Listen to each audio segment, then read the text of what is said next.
뉴스의 깊이를 더하는 시간, 뉴스 더하기 김현수입니다.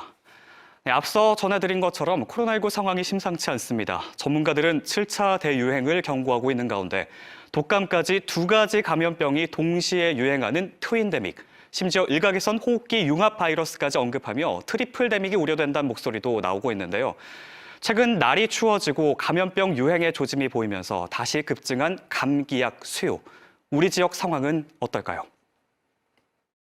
환자분들이 약국으로 해열제나 종합감기약을 구매하러 오셨지만 재고가 부족하여서 구매하지 못하고 돌아가시는 경우가 많습니다. 타이레놀 같은 경우는 개수를 2개로 제한해서 판매를 하고 있고요.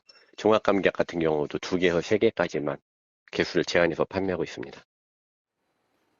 이렇게 감기약 공급이 원활하지 않은 이유는 뭘까요?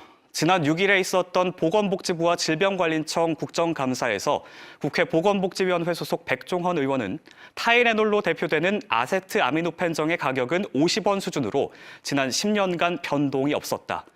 제약사들도 마진이 없는 조제용 의약품을 많이 생산할 이유가 없는 상황이다. 이렇게 지적했는데요.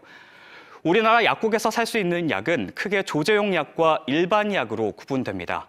먼저 일반 약은 흔히 약국에 가서 바로 살 수 있는 이런 약들이고요. 조제용 약은 병원 처방전이 있어야 구매할 수 있는 약입니다. 같은 이름의 감기약이더라도 조제용 약과 일반 약으로 구분이 되는데요. 그런데 이 조제용 약의 경우는 정부가 가격의 상한선을 정해둡니다. 타이레놀의 경우를 살펴보면요. 조제용 약은 정부의 규제를 받아서 한 알에 50원 정도. 하지만 일반 약으로 구매를 하게 되면 약국마다 차이는 있겠지만 한 알에 200원에서 300원이면 구매를 할 수 있습니다. 게다가 우리나라는 사용량 약가 연동협의라고 해서 조제용 약이 많이 팔리면 가격을 낮춰야 하는 제도를 택하고 있습니다.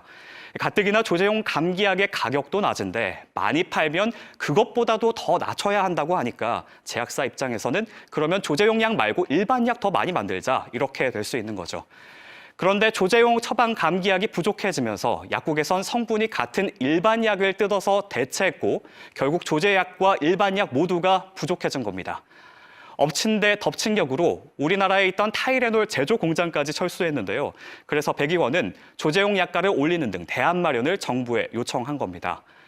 앞서 복지부는 사용량 약가 연동 협의를 완화하는 방안을 내놨고요. 최근 건강보험심사평가원이 감기약 등 가격 인상이 가능하도록 제약사의 약가 조정 신청을 받고 있다는 소식이 전해졌습니다.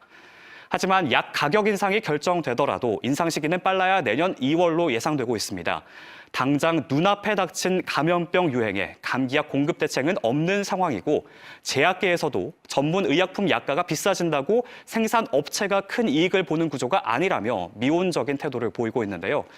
정작 감기약 가격 인상의 최종 결정을 내려야 하는 복지부는 약가 인상이 확정된 게 아니다.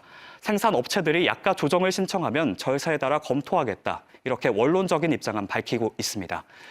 그렇다면 당장의 대책은 무엇일까요? 저희 제작진이 물어봤고요. 복지부는 아직 입장 표명이 조심스럽다면서 다음 주 월요일에 기자 간담회를 갖고 공식 입장을 발표할 예정이라고 답했는데요. 주무부처인 식약처마저 이제 쓸 수 있는 카드는 다 썼다며 사실상 두 손을 든 상황에서 다음 주 발표될 정부의 대책 어떤 내용이 담길지 지켜봐야겠습니다. 지금까지 뉴스 더하기였습니다.